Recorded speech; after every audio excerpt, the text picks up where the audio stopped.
So let me show you how to install the Google keyboard on your Galaxy Watch 8 or 8 Classic. So if you don't want to use the default Samsung keyboard, you can actually go ahead and install Gboard or any other keyboard. But for this tutorial, let's install Gboard. So swipe up from the watch face, just swipe up like that and find the Google Play Store. Tap on that. And in the Google Play Store, tap on the search function and then just search Gboard. It's a tiny keyboard, but you just have to find how to type. So here it is. Just tap on the install button and it should get downloaded and installed onto your watch.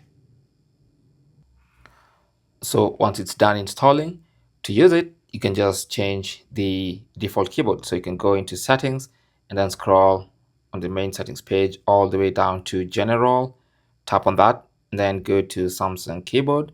Under Samsung keyboard, you should see keyboard lists and default. So you can tap on that and then tap on the default keyboard and you can change to Gboard.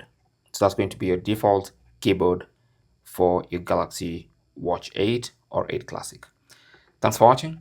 Don't forget to like and subscribe. If you have any comments or questions, you can talk to us in the comment section. Good luck.